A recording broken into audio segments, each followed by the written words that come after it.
I'm playing with a blonde wig. I'm open to votes. Anyway, it's fun to show up differently from the way that you're used to yourself being, and that's part of the theme of today, and that's part of freedom and Nissan and liberation and redemption. So I want to start just really quickly. For those who don't know me, if you want to stay connected, you can go to my website, gateofunity.com, and sign up for my free e-course, 7 Kabbalah Secrets That Will Change Your Life. It's transformational, it's universal, and it's pretty cool. And that way you'll be on my email list, whether you'll be on my email list, and you'll get whatever it is that I send out. And I do send out things, and I offer free trainings and so forth. I also have a school in which I teach texts of authentic Kabbalah and a lot more. And you can check that out in the show more in the links below. And I have a year-long mentoring program for a deep spiritual and personal transformation called Soul Infused Influencers. The reason that I call it that is because I really want to support leadership here. And we're all sitting on our potential. And that's also part of what this live is going to be about and what these times are about. So I want to start by just telling you something fascinating that I read from the Lubavitcher Rebbe many, many years ago, actually about 30 years ago. And I've thought about it so many times since. He pointed out that in every generation, the world's superpower, and this goes way, way, way back to ancient Egypt, and yeah, probably there, that's where it started. In every generation, the world's superpower is the nation which has the largest population of Jews. Check it out. And what's happened historically, time and time again, is that when the nation killed or exiled or whatever that population, its superpower status would fall. Now, decades ago, there was approximately an equal number. There were 2 superpowers in the world. That was Russia and the United States, Soviet Union and the United States. As the Soviet Union oppressed the Jews, they began to leave more and more, so that population was less and less, and the Soviet Union fell, and Russia, although they're a powerful player, but that status of global superpower went away, and for a while, the U.S. was the only superpower. Now, you want to track with the idea of Egypt. This is mystical, but so relevant, so practical, and so it's mind-blowing and powerful that in Egypt, there was a culture of black magic. Egypt was the center, and I've mentioned this before in previous lives. Egypt was the global capital of occult arts. They had schools like universities of magic, and the whole attempt was to control nature, and that is one of the reasons why the sources tell us in the Torah that it was impossible to escape from Egypt. Why? Because Egypt, they actually had magic to the point when Moses came in and threw his staff on the floor and it turned into a snake. Came in representing God. God sent me. He told me to tell you to let my people go. And Pharaoh's like, who is this God? And he looked in his roster of gods, which was large, and didn't see the God that Moses was referring to. So Moses did as instructed, threw a staff on the floor, it turned into a snake, and the sorcerers like that's no big deal. And they all did the same thing. And that went on until the 3rd plague. So you have Egypt as the global epitome of earthly power, the powers of the laws of nature, the global superpower. What makes a superpower? Army on a physical level, the biggest army, the most money, the strongest innovation in technology, the ability to control other people and to control other people because you control the resources, the highest level or the most empowered level of the natural order. So into that and into the milieu, into the energy of Pharaoh. If I said Paro, sorry, that's Pharaoh in Hebrew. Into that energy of Pharaoh's whole personality, what was represented by the Egyptian Pharaoh was there. I am the highest. I am a god. I'm the chief god. So the Torah tells us Pharaoh, for example, used to go to the bathroom in the morning. He would go down to the Nile so no one would see him because theoretically, officially, he didn't go to the bathroom. So he's God. I am Pharaoh. I made myself. And into that culture of black magic, of occult arts, of controlling nature to the point where no slave could escape from that place because there was mind control, there was technology, there was weird spirituality, there was sorcery. So that is the place into which Jacob and his sons, the progenitors of the Jewish people and the receivers of the Torah, were sent in order to incubate under that kind of pressure and ultimately to break Egypt. Ultimately, God broke Egypt. He broke all the laws of nature. He broke all of their supernatural power. He broke their army. He broke Pharaoh. He broke their firstborn. And he did this through supernatural, divine actions, the 10 plagues, and then the splitting of the sea as they chased the Jewish people out after they left. So all of this is essentially and very clearly a war with God. It's a war between nature and God, nature and miracles. And we are in the same exact war today, as we find that the global superpower, which controls the petrodollar, which controls the resources, which controls the biggest army, which has, infiltrated in so many places. So you find the same forces. In fact, the Zohar says that at this time of redemption, God is going to bring back all the big players. Pharaoh, Haman, Nebuchadnezzar, all of them, and each one of them will have a role in a body as a person with a name, with a face, playing out their role in the final times, playing out that energy in the war against God. So you have Pharaoh, who I am God, I'm as high as it gets, I made myself. And then you have Moshe in Hebrew, who it says his name Moshe comes from being pulled out, minamayim, yishisu, I think that's the expression, that he was pulled out of the water where he was, in his special little cradle that he was set loose in. And Pharaoh's daughter pulled him out of the water. So what is the water in Kabbalah? The water is the hidden world. So Moshe is a soul that came from the hidden worlds, the divine worlds, into the physical world, right into the palace of Pharaoh. And then ultimately he left and did his wanderings and then came back not as a son, grandson, step-grandson to Pharaoh, but as an opponent representing God. So here you have the quality of Pharaoh, which I said, and the quality of Moshe is he comes from the divine realms and he is representing God. It says about the Torah says about Moses, that he was the most humble person who ever lived. He had a total humility and openness to his creator. He was on a mission. It says that the Shekhinah, the immanent divine presence, spoke through his throat. He was an ultimate emissary. And it says that an emissary of someone carries the authority of that person. Eved Melech Melech, the servant of a king is a king. God's the ultimate king. So Moses was the most humble person, that he was completely open and nullified himself to his divine source. And yet because of that, he was speaking with ultimate power. And he went into the heart of the ultimate power, the superpower of the world. And there he spoke words of truth. Let my people go. Now we're taught that the first redemption is the final redemption, that the first redemption is the prototype. The redemption of the Jewish people from Egypt is a prototype for all future redemptions, especially this final redemption, which we're in now. So we want to learn from that. We want to see, it's a fractal. We want to see the principles that applied. We are players here. Another thing that the Torah tells us is that every soul who's here incarnated in the world right now, in this final showdown, before we get into a much more healthy, beautiful world, divine world, every person who's here is here because they have a particular soul mission, a particular role to play. And very likely you were there present at for sure it says this about the Jewish souls, that the souls incarnated in Jews in this generation were there then. And we're here to make up, to finish what we didn't finish, to do the tikkunim, to rectify the things that weren't done there at the time. But every soul who's here right now is here as part of this grand finale in this spiritual war. So look at the prototype of Egypt and look at the world's superpower now, and look at AI, and look at mind control, and look at, I don't want to go through, I don't know, I don't think I'm not much on the radar, so I don't know if anybody's paying attention to me at this point, but I'll be a little bit careful with words, but look at the attempt to hijack people's brains, to create a hive mind. Look at everything that's happening, how science is being used, and science is becoming a religion. I actually wrote a paper on this in college because my dad was a physicist and mathematician, and I saw,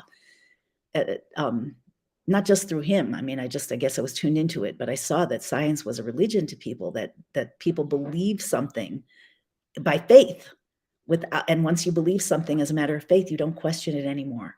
And that is, in a way, that's brainwashing. because we're here to go deeper. We're here to question. We're here to dig. We're here to inquire. We're here to learn more. We're here to open our minds to that which is higher and deeper. And that's our job. And now we find ourselves dividing into two camps of human beings around the world. You have those who are still fear-based and who are clinging more tightly to the sorcery, to the law, to the power of nature, to the power of Egypt, to the power of Pharaoh. Like, there's nothing here that I'm vulnerable. I'm subject to, I'm to planned obsolescence. The world is totally terrifying. It's random. There's no one in charge. I'm going to connect myself to someone who's more powerful than me. I'm going to do what they say. And if you try to stop me, I'm going to be your enemy. I'm going to hate you. And that's based on fear and brainwashing. Again, this is a quality of Egypt, that's mind control. And it's so sophisticated now. And then you have, and this is a growing part of our population. It started out small, but it's bigger and bigger. You have those people who are starting to awaken, who are connecting more to God. And you see this across the board. And I mean, we have some differences in our spiritual beliefs that will come out in the wash. But overall, who is leading? Who is standing against the attempt to control humanity? Who is standing for liberation and freedom? And what goes with that? A deepening connection with God and the soul, a deepening, broadening sense that, wait, this is part of a bigger process. For those of you who follow the 17, who did or do follow the 17 movement in a variety of different times, they said this is biblical. This whole process is biblical. And I understand. I wondered then, and now it's clearer and clearer why it's biblical. It is part of the final redemption. And it is part of the takedown of the energy, the spiritual energy of Pharaoh and Egypt. Again, that is that energy. That is that energy. That is myself. That is that energy of, I'm going to Egypt to study occult arts because life is too damn scary. And there's no one in charge. And I'm small and helpless. I've got to be big and powerful. And if I'm not big and powerful, I've got to connect myself to somebody who is. And I've got to do what they say. And like there's an expression in the Torah, Hamaskil Yavin, or Dialim Avin, which means if you know, you know. The one who knows is going to understand, and this is enough for somebody who understands. If you're on the awakening side, if you're on the awakening train, as truthfully more and more of us are, you understand what I'm saying at whatever level you do. So now let's take it to the personal. On the personal level, we're in the month of Nissan. We're in the second day of Nissan. And Nissan is the month of miracles and redemption. It's literally the Rosh Hashanah of miracles and redemption, which means there are 4 Rosh Hashanahs. There's the Rosh Hashanah that we all know about, which is on the 1st of Tishrei, which is the commemoration and the actual spiritual renewal on a higher level. Life is like a spiral. Every time we come back to the same time in the year, it's on a higher, more powerful level. So Rosh Hashanah is always a new commitment between God and humanity, where there's a renewal of the laws of nature, where more is possible than anything that was ever possible before.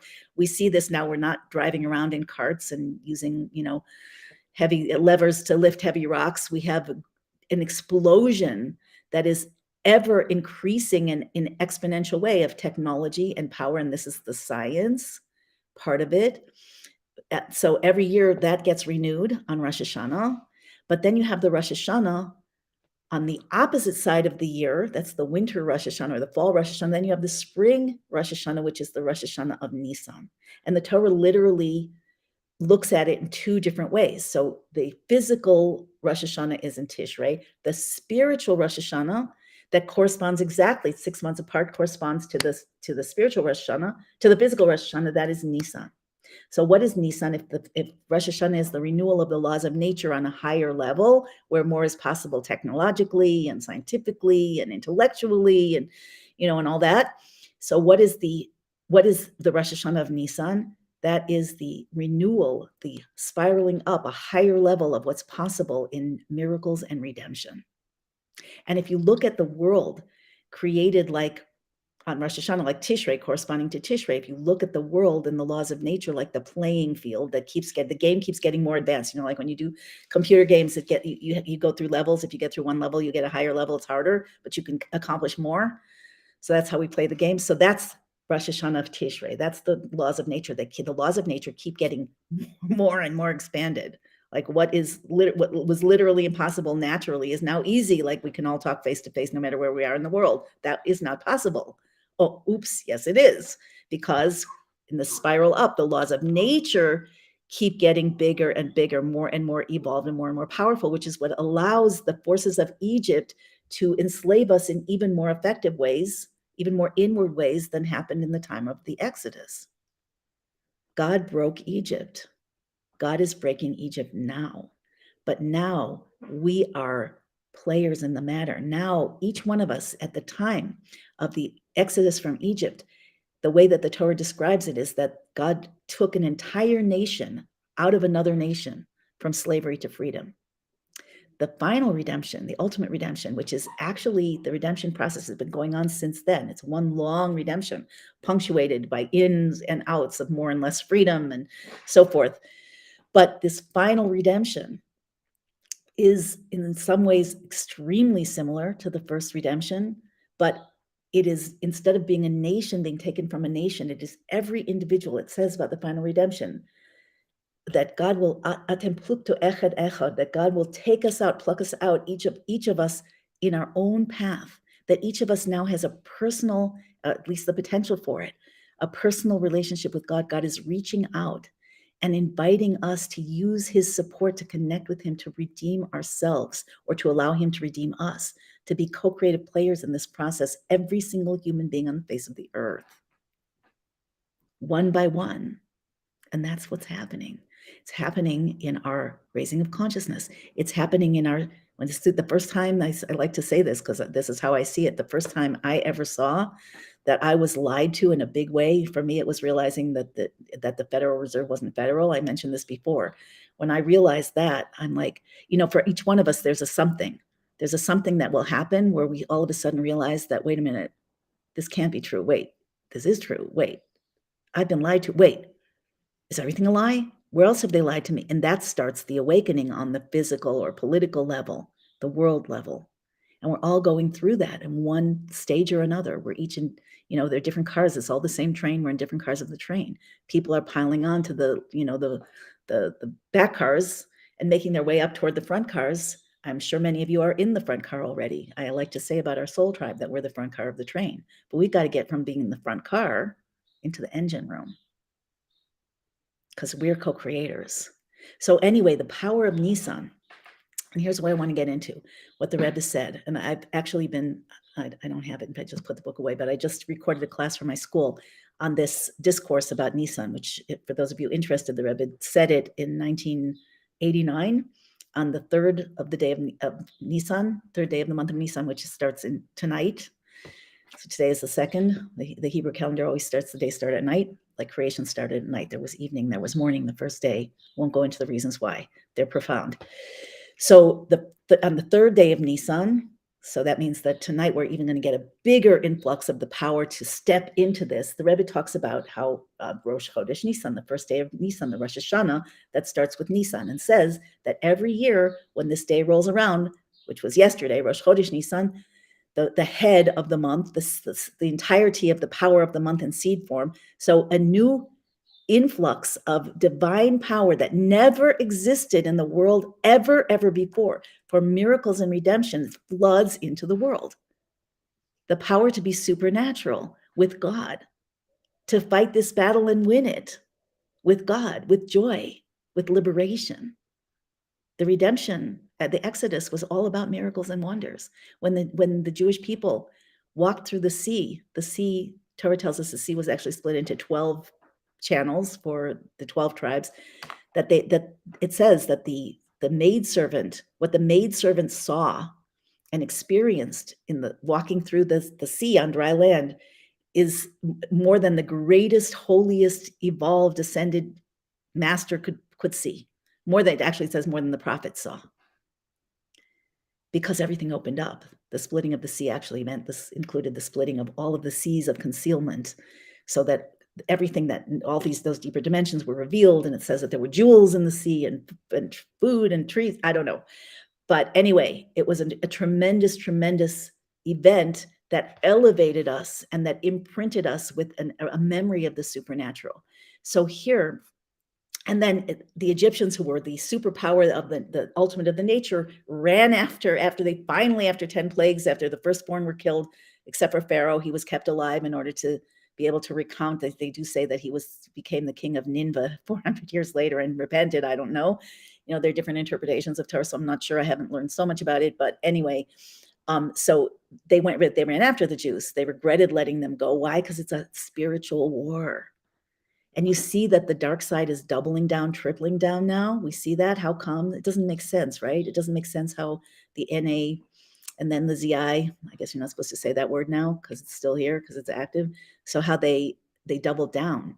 They threw everything, their leader threw everything into just killing off more Jews, instead of hedging their, recouping, whatever, cutting their losses and stopping.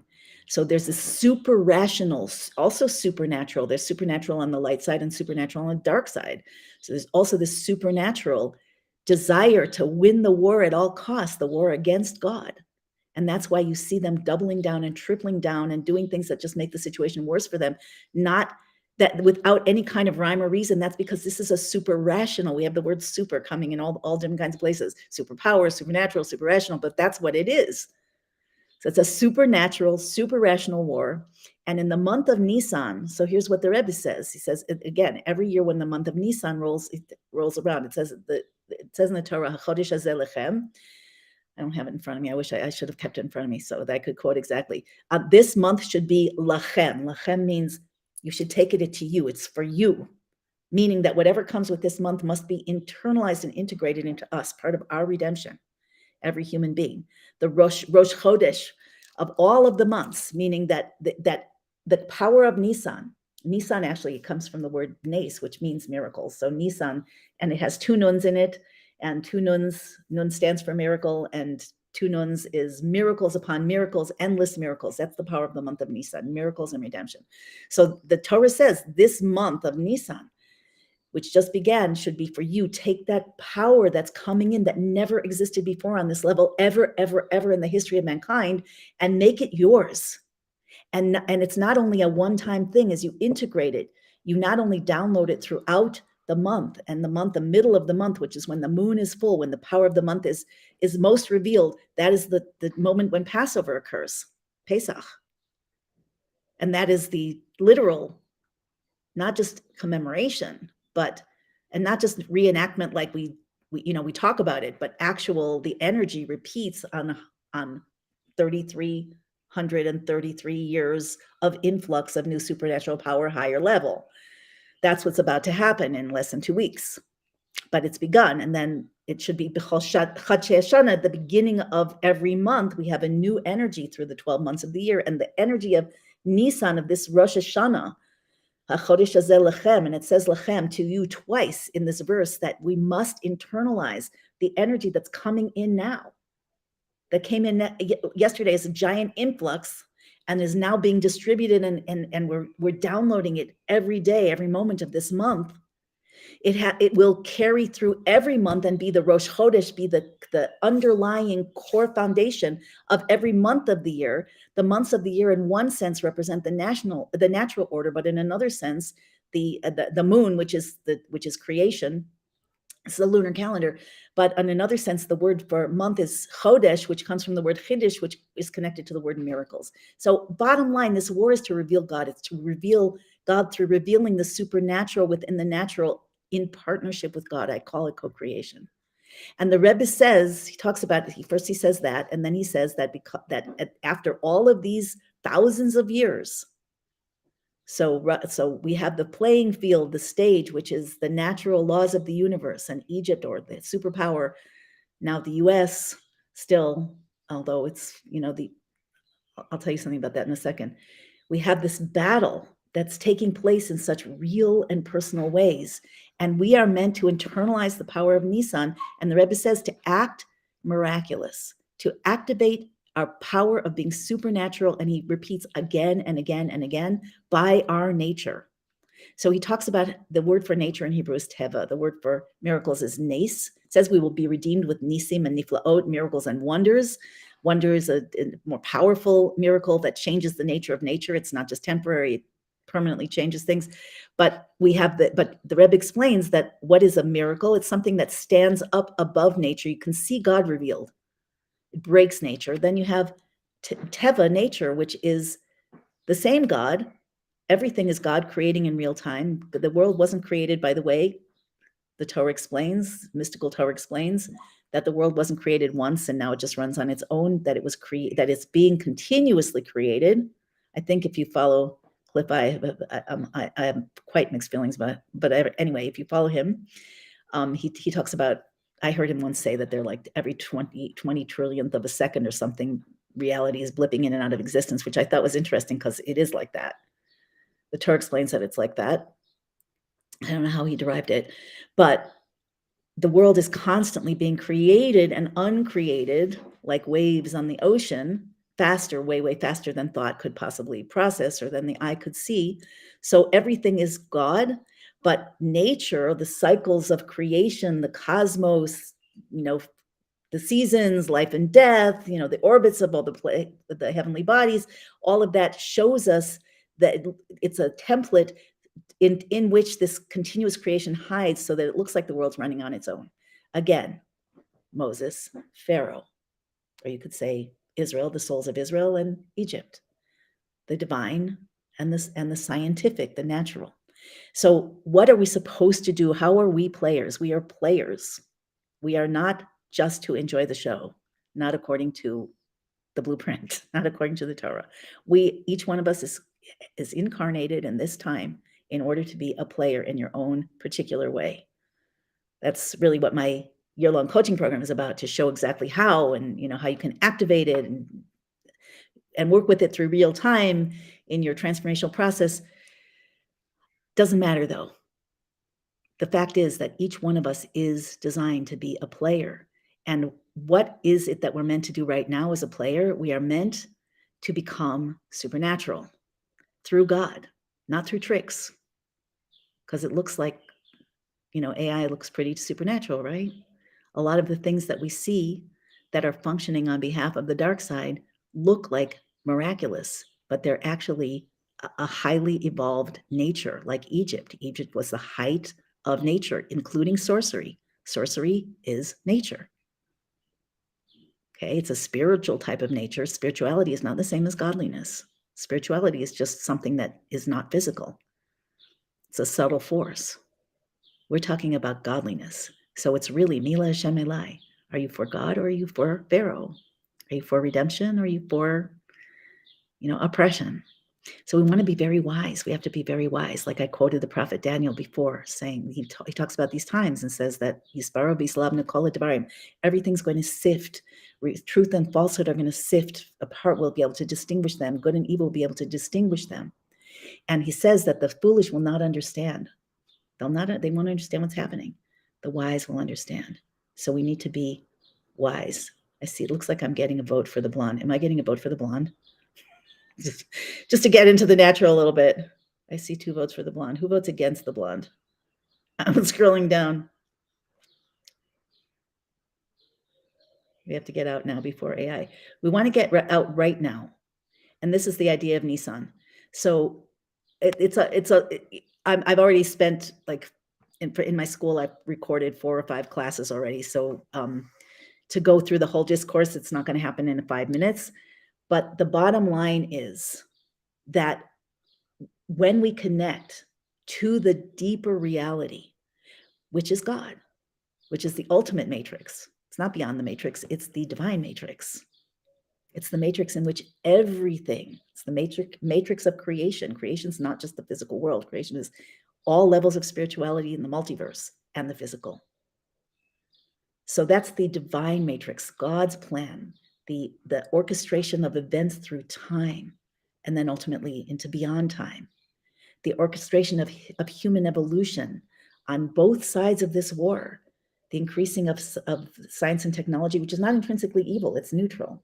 I'll say something about that in a second. And the explosion of spirituality. In fact, the Zohar says that about these times, about the redemption process, that there will be an explosion. It says, just like in the days of Noah, there will be a bursting forth of waters, in releasing in the wisdom from the earth, in things that, you can say science and technology, you could say energy healing, you could say whatever you want, but an explosion of human potential from below to above, together with a flood of divine wisdom from the mystical Torah, from the Torah and from the mystical Torah, divine consciousness that comes from above to below. It's like a convergence. So you find that these two, the increase in human potential, science and technology and so forth, and the increase in divine consciousness are meant to go together. He says that it's a preparation for the 7th millennium, which is the time of redemption, the time of heaven on earth, the time of divine world, reconciliation between soul and body, between potential and actual, between human and their creator. We're created in the image of God. So technology and human potential is meant to be a carrier wave for godliness. That's its upside. And it is being used, the white hats, black hats, that's being used in both ways. Quantum computers, each side has one, from what I understand. One is anti-God, one is for God. So you have to understand that it's a spiritual war, and everything that you have, which your potential will grow all the time, needs to be fueled, in your human potential, in your human side, your human self has to be fueled and accelerated and uplifted and imbued with divine consciousness, with godliness. And how that works in details, that's something that we can discuss. And certainly I discuss it and teach it and work with it constantly in my programs and out. But that is the point. The point is that within the natural, we reveal the supernatural, and that changes everything. Everything needs to become, like Aikido, like when you use the enemy's force against them. Everything that is created from the Pharaoh realm, from the Egypt realm, that superpower realm, is meant to be used for the godly realm. We want to co-opt it, and it is happening in many levels, with white hats, with good people who are operating behind the scenes. But we need to understand that nobody has it in the bag, and everybody's a player. So it's not just that everybody has to take political action, like some people say, but we need to take spiritual action, and we need to do it in a way that we are working with God. When you're working with God, you become supernatural. So I'll just say one more piece about this very vast and amazing discourse that I'm teaching about Nissan. That is that every day we have the power to go beyond our identity, at least by one little bit, beyond our consciousness, at least by one little bit. And we have the potential and the choice to bring that into action. Again, at least by one little bit. And what that does, the Rebbe explains, is take what's supernatural. That is, when you know yourself to be a certain way and you don't have the power to operate beyond it. Like, this is who I am. This is as much as I can do. When you feel like you're cracking, that's an opportunity to go deeper, find your soul connection and expand. So every time we do that, one step at a time, now what was once supernatural in us that we had no access to is now part of our nature. And every time that we transcend, take a step into the quantum beyond our nature, we are in the supernatural. And what happens is the world around us reflects that. What's possible for us and through us increases. And then we're meant to do it again, because now that we became supernatural, that's part of our nature. So now we have to go supernatural beyond again. And the Rebbe explains that this is an ongoing process, that we are constantly moving beyond our limits. Again, it doesn't have to be all in one go, or it's not supposed to collapse people. It's just looking at the edge of what's possible for me. What would if I was going to step one step into my higher self, or if I was going to step one step into my future vision, if I was going to step one step into more peace or more connection with God, or a different relationship with God of love, not only fear, if I was going to step one step into being a better, a communication with my child, my spouse, my parent, if I'm going to step one step more powerful into sharing something that's true and not just cowering in fear because people might judge me, whatever it is, one step deeper into learning divine consciousness, which is Torah. I don't care what people say, the Torah is the blueprint for creation. And that's also a spiritual war. It's got to be suppressed. It is a halacha. I think I said that earlier in this live stream. God commanded that Esav, Sone et Yaakov, that Esau will hate Jacob until Mashiach comes. But guess what? That's happening. Essentially, that's in the process of having happened and revealing now. So we are in a state where the pressure had to happen. Pharaoh had to exist. There had to be slavery all the way through from creation, from going into Egypt, God breaking Egypt, the receiving of the Torah, going back into exile, until we finally complete this process, which we are on the verge. We're in the final stages. This is it. This is transition of the labor. No question about it. No question about it. So we have both now in this transition. We have the oppression and we have the redemption. The oppression, like lifting weights, is meant to catalyze our supernatural self.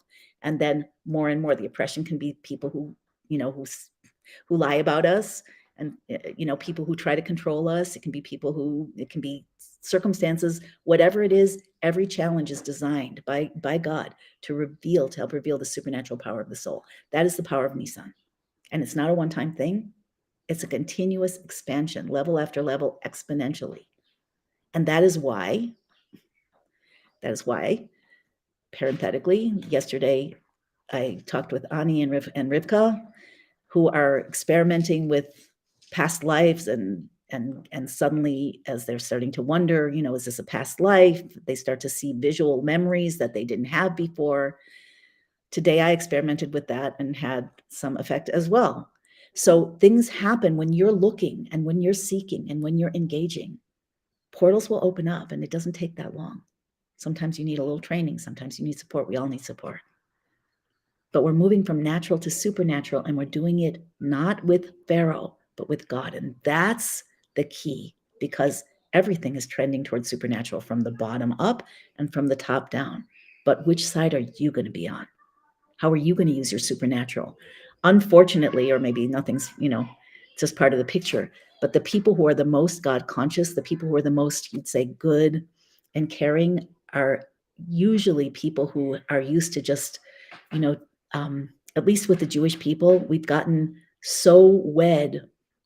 I'm sure this is true with other people also. We've gotten so bound to accepting and obeying and living the Torah, no matter who tries to stop us. We've wiped out our personalities. I saw a picture, I think I mentioned this before. I saw a picture of a woman dead around next to a table with a couple kids with a half salami sitting on the table. It wasn't kosher. She had a superpower of nullifying herself. And that's an incredible thing, because the Torah said, eat kosher, even though the truth is that if it's life and death, you're supposed to eat something that's not kosher. But it doesn't matter. That ability to nullify oneself to a higher power, to a deeper mission, to the soul, to God, to source, that's a superpower. And the Jews have been premier in that, because that's all we had. We were wiped out and suppressed and squished and exiled and tortured and killed in every generation, at least a lot of us. And the Egyptians, by the way, are half of the Jewish people that got converted into the Jewish people. I think I said this before, were converted by Moses. So it's a fifth column. So we're even fighting against ourselves. We're squishing ourselves. It is time to stand up and be a partner with God. That's the bottom line. It's time for us to remember who we are and what we're supposed to be doing here and why, and become wise and act accordingly. And that's really the power of Nissan, and that's the tzavasha, that's the command of the hour. And I'm just going to look and see if I want to be more like Ellie and chat with everybody, but I get on a roll and I just keep talking. Okay. Ready for miracles. Love the blonde hair. Thank you. That's how the science of Corona became a religion. Yeah, that's definitely huge part of it. Anything that's a religion, you see, anything that's a religion that's not religion is a problem, because our power of belief is very deep. It is the core power of the soul. And when it's co-opted by anything that's not God and our personal mission, it's going to take us the wrong way.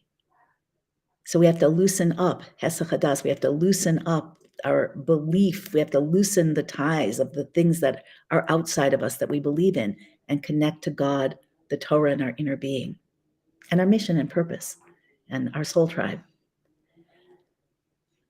Okay, I'm just looking and seeing if there are any questions here. Thank you, Gila. Thank you so much. Gila's being so supportive and helping me do this. I so appreciate it.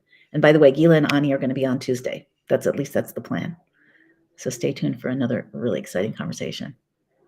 And I have guests on Sunday and Monday too. Redemption can also mean the redeeming of sparks at the soul level. Yes, so many levels. It's so true. So true. Yeah, January 6th was the wake up. Everybody's got to wake up. I mean, more and more people have a wake up, and I think maybe it just happened now that another whole bunch of people have realized that, wait a minute, we've been totally had by the January 6th thing. Nature is continuous miracles. It makes no sense for our heart to beat. You know what? I thought about that. I don't know if this is what you mean, Dorna, but there was a time in my life when I got super anxious. I had a relationship. It broke up. I don't remember all the things that happened, but I went into total anxiety. And it was a condition that I had for several months, and thank God I got over it. But one of the things that I remember is lying in bed and wondering what's making my heart beat. What's it attached to? Is it attached to anything? What's making it go? And I was afraid to go to sleep because I didn't know if it would keep going. Really trippy. I don't know if that's what you're talking about, but you could look at it from a much more positive sense, which now I do. Like, what keeps the plane in the air? Like, everything's being lifted and controlled and run by God, by divine consciousness and godliness. That's really true. Metaphysics are the physics we don't understand yet. The truth is, and the Rebbe says this also, that spiritual and physical are merging more and more and more, and it's only a very immature state of consciousness that has them look separate. So eventually it's going to be, whether it comes from below or whether it comes from above, each is going to feed each other and support each other. And it's already happening. The main thing, though, is we have to get deep enough not to get stuck in even spirituality. Egypt was spirituality from the dark side, the sorcerers. So they throw everything on the table, everything, physical, technological, political, scientific, medical, and spiritual. And everything is potential that can go to the dark side or the light side. And that's what this war is about. We need to go to the light side, but deeper and deeper and deeper, more and more and more supernatural, because that amplifies our potential in very quantum ways. And that's really important too. Like, a lot of fundamentalist, believers are afraid. They've been trained that there's something wrong with being spiritual. There's something wrong with being supernatural and miraculous. No, there's not. It's imperative, just from the light side, from the God side. Okay. Thank you for the positive vibes, you guys. Long hair versus short. Yeah, one of my kids said that. We don't know if some people are quietly getting it done and just keeping quiet, right? I would say we know that a lot of people are quietly getting it done and keeping it quiet. However, and a lot of things have happened. I mean, so many things are going the right way. So many things that were going the wrong way have been stopped. And there's a lot more that we're not seeing yet. But at the end of the day, the world has to recognize that it's all God. And that might be the scare of it. I mean, the world has to recognize that there is one God. When the Torah was given, nature was suspended. People saw the sounds and heard the sights, and all over the world, they heard the great shofar, every human being. So, the splitting of the sea, everyone knew it in the time. Everyone knew that the temple was the what's the right word? Like a plug, like a connector, like the portal for God God presence and God consciousness that then spread throughout the world, which is why at the time of the temple, the nations came and worshipped and gave offerings, because they knew, especially in the time of Solomon, Shlomo Melech, they knew that that would bring peace, that was God. It just happened, that this is a process. It's a difficult process. It's a boot camp, like the ultimate boot camp. And it's people have to realize through the pressure, we have to go deeper and realize what's really happening. People will have to know at some point in this process. It's not going to be enough for physical. It's not going to be enough for if there is, extraterrestrial technology. There's a saying about the Baal Shem Tov, the founder of the Hasidic movement, great holy tzaddik, that there's so many stories about the Baal Shem Tov, and that if you believe that every one of them is true, if you believe that any one of them can't be true, you are a heretic. But if you believe that all of them are literally true, you're stupid, you're a fool. So I don't know. We don't know exactly what's happening in the details. And even the people who are most intimately involved in the white hats, they don't know everything either, because everybody's playing their role, some for bad, some for good, some mixed up. Definitely people are mixed up. A lot of people are very mixed up. But ultimately, beneath it all, around it all, above it all, part of it all is God must be revealed in everything. And we must see that. That's going to have to happen, because that's the ultimate transformation into the future, into prophecy, where, like it says, where everybody will know God. And the world will be filled with divine knowledge and divinity, like water covers the ocean bed. And all of mankind will be united, not like Babylon, not like Babel, where, they made war against God. The Tower of Babel, I was told by Hasidic sources that it was a space launching platform. And maybe it was bigger and deeper than that. I don't know. But that was the creation of many languages so that they couldn't understand each other. We're all going to speak one language, one pure language, because it's all going to be godly. And it doesn't mean we're not going to have our personalities, and we're not going to have passion and excitement and, joy and fun. We will, but it will be godly. That's where we're moving. Yeah, that is right, Gila. When we open, when we open, I just forgot a word. Sorry, I've been teaching for several hours before this. When we open the tiny pinhole, God opens up, it says, the door to a great chamber. But yes, galaxies, many galaxies. The good part of Esab is rising with the age. That is also true. That is also true. There's a huge rectification. Why do I only have one woman in my life who I can even tell this to? Tell this to, find friends. This is a community, and it's a community that we can connect to online, and that people can also connect in person. That's happening more and more. So we're in a place where Soul Tribe, we don't have to connect with people that we live on the, next in the block. We don't have to connect necessarily with people in our community or in our family, even though ultimately we will. That's a very wonderful thing to do. But we can connect by vibration. We can connect by interest. We can connect by alignment and Soul Tribe. And that's what I think we all have to do. Super important. You don't have to be lonely. Find people who think like you, who vibrate like you. By the way, you guys, if you're not in my Telegram chat, it's small. We just started it.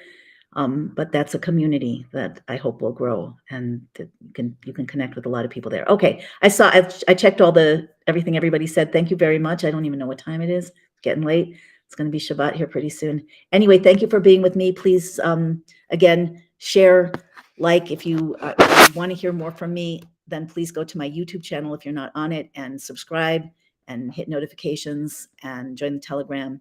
If you want to know more, if you want to be in my email list, I have an email list of it's actually fairly large, close to 30,000 people. And I'd like certainly more people who are in our Soul Tribe to be part of it. So you can easily join my list by going to gateofunity.com and signing up for the free Kabbalah e-course. And then you'll be on the list and you'll get whatever I send, and you'll know about any trainings I offer and everything else. I'm going to be doing a summit, actually, April 17th and 18th, and maybe 19th, on miracles and metamorphosis. So that's another thing to look forward to. Anyway, Shabbat Shalom, everybody. Happy Nissan, miracles and wonders. Ramp it up. Ramp it up. We are at the end and we are players. And let's align with that and be that.